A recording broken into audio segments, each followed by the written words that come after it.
สุขสวัสดีพี่น้องบายทุกคนเนาะมาพบกับกฤษณาภาษาโปรแกรมมือเก่าเนาะมื้อนี้สิมาแนะนำดีการใส่พาสเวิร์ดลงในคอมพิวเตอร์เนาะใน Windows 7เนาะคือในการใส่พาสเวิร์ดเนาะมีผลดีเนาะเพื่อป้องกันการ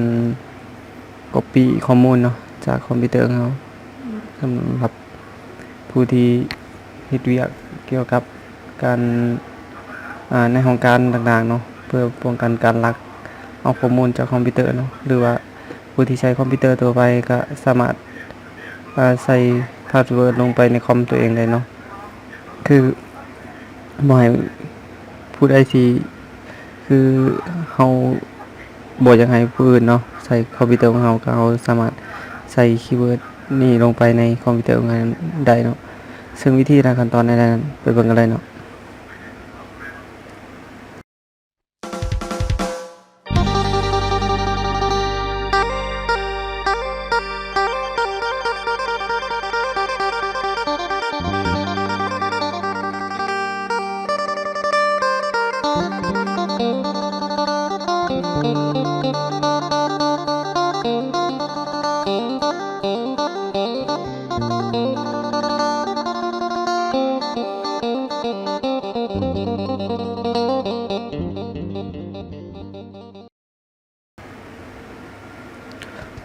โอเคเนาะพลังที่เข้ามาแล้วเราก็จะ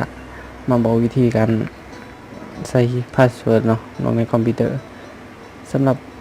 มือใหม่เนาะที่ยังบ่รู้ว่าวิธีขั้นตอนในการในอะไรนั้นไปเบิ่งกันเลยเนาะก็คือก่อนอื่นเนาะเข้าไปที่สตาร์ทเนาะพลังที่เข้ามาสตาร์ทแล้วเข้ามาที่คอนโทรลพาเนลเนาะแล้วมันก็จะเข้ามาหน้าต่างของคอนโทรลพาเนลเนาะคือสำหรับผู้ที่เข้ามาหน้าตาไว้สิก็ให้มาตัวนี้เนาะ user account เนาะ user account นี้แต่ว่าสมมุติว่าผู้ใดที่บ่ได้แม่นหน้าต่างตัวนี้เนาะสมมุติว่ามันเป็นหน้าต่างของตัวนี้เนาะมันเป็นหน้าต่างของตัวนี้ก็เข้าไปตัวนี้เนาะ user account and family safety เนาะ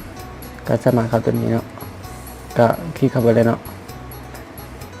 โอเคเนาะพลังที่เข้ามาตัวนี้แล้วก็เข้ามาตัวนี้เนาะตัวที่1เนาะมันจะเขียนว่า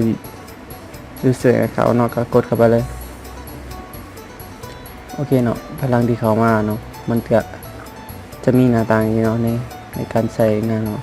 คือตัวตะมิดเนาะมันจะเป็นchange your password เนาะก็คือpassword เนาะที่ผู้ใส่อะไรเนาะถ้าผู้ใดที่เคยใส่มันก็จะมีพาสเวิร์ดตัวเก่าเนาะให้เฮาคือตัวนี้คือ remove เนาะ remove ก็คือการลบพาสเวิร์ดของเฮาเนาะคือเฮาบ่ต้องการใส่พาสเวิร์ดนะสำหรับผู้ที่บ่ต้องการใส่ก็ลบออกเนาะและตัวต่อมาคือ change your picture เนาะก็คือเฮาจะเปลี่ยนรูปตัวนี้ถ้าผู้ใดที่บ่มักรูปตัวนี้ก็สามารถจะเปลี่ยนได้เนาะตัวต่อมาคือ manager auto account เนาะก็คือผู้ที่ใส่พาสเวิร์ดเนาะพาสเวิร์ดหลายตัวเนาะก็สามารถมาเปลี่ยนได้ที่เนาะอันนี้ก็ check your account control setting เนาะก็คือการตั้งค่าเนาะการตั้งค่าพาสเวิร์ดเนาะซึ่งในการจะใส่พาสเวิร์ดเนาะเราจะเข้าไปในเนาะก็คือให้ทุกคนมาตัวตะบิดนี่เนาะมันจะเขียนว่า change your account เนาะก็คลิกเข้าไปเนาะสำหรับผู้ที่เข้ามาใหม่เนาะโอเคเนาะพลังที่เข้ามาคือของเฮาแม่นเฮาใส่พาสเวิร์ดอยู่แล้วเนาะก็คือมันจะให้เฮามันจะมี3ช่องให้เฮาเลือกเนาะก็คือshowing password คือพาสเวิร์ดตัวเก่าเฮาเนาะคือเฮาจะต้องการเปลี่ยนเนาะสำหรับผู้ที่บ่เคยตั้งกันเทื่อเนาะมันก็จะมีแต่ password new แล้วก็ confirm new เนาะก็คือมันจะมีแต่2ตัวนี้ถ้าสำหรับผู้ที่เข้ามาใหม่เนาะจะมี2ตัวนี้แล้วก็สำหรับของเฮาแม่นเฮาได้ตั้งมาแล้วก็ถ้าสมมุติว่าเฮาจะเปลี่ยนเนาะเฮาจะเปลี่ยนเฮาก็มีแต่พิมพ์พาสเวิร์ดตัวเก่าเนาะเฮาใส่เนาะถ้าสมมุติว่าจะเปลี่ยนเนาะ คือ1 ตัวเนาะแต่อันนี้ก็เป็นพาสเวิร์ดใหม่เนาะก็คือถ้าสมมุติว่าจะต้องการให้พาสเวิร์ดของเราเป็นตัวใดเขาก็พิมพ์ใส่เนาะสำหรับผู้ที่ตั้งใหม่ก็เอาตามความถนัดเนาะว่าเราจะจื้อพาสเวิร์ดของเราในใดเนาะสมมุติว่าเราจะใส่764เนาะ763เนาะถ้าผู้ใดที่แล้วก็คอนเฟิร์มเนาะคอนเฟิร์มก็คือพิมพ์ตัวเก่าเนาะ763แล้วก็ตัวนี้ก็คือมันจะเขียนว่า tip password team เนาะก็คือไม่ได้ว่าเป็นตัวที่เราจะเดาเนาะเวลาที่เราลืมพาสเวิร์ดนะจะให้เราเดาอะแล้วแต่เราสิตั้งเนาะว่าความจื้อของเราเนาะว่าเราสิ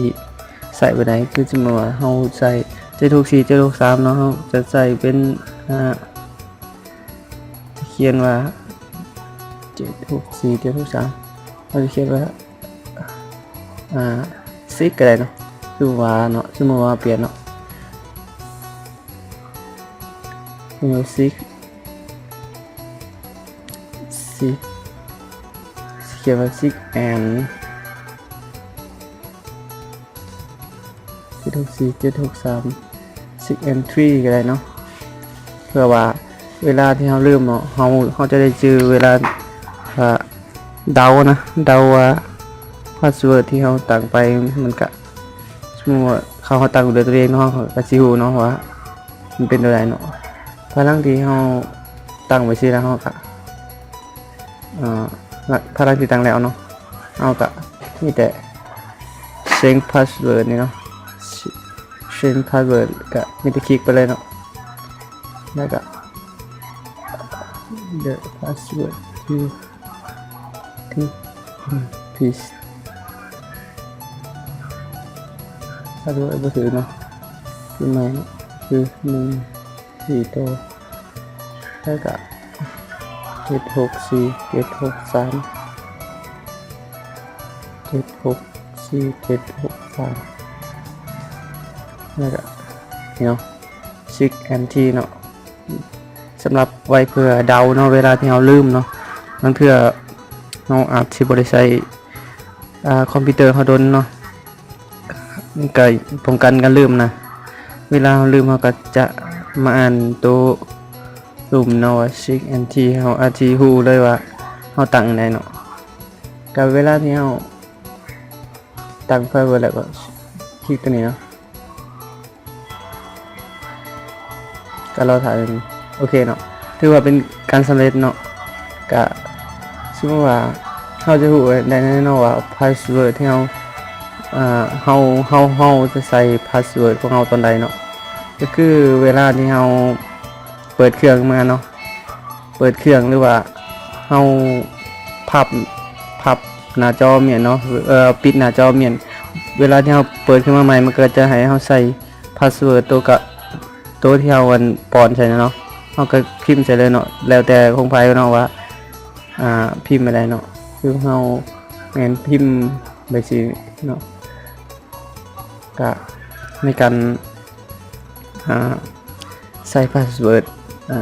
Windows 7ก็สิมีเพียงตัวนี้เนาะสำหรับ Windows อื่นก็สิมีคล้ายๆกันนี่แหละเนาะในการตั้งพาสเวิร์ดก็คลิปของเราก็สิมีเพียงตัวนี้เนาะมีแต่ฝากกดไลค์กดแชร์เนาะกดติดตามเป็นกำลังใจให้เราในการทำคลิปใหม่ๆต่อไปเนาะแล้ว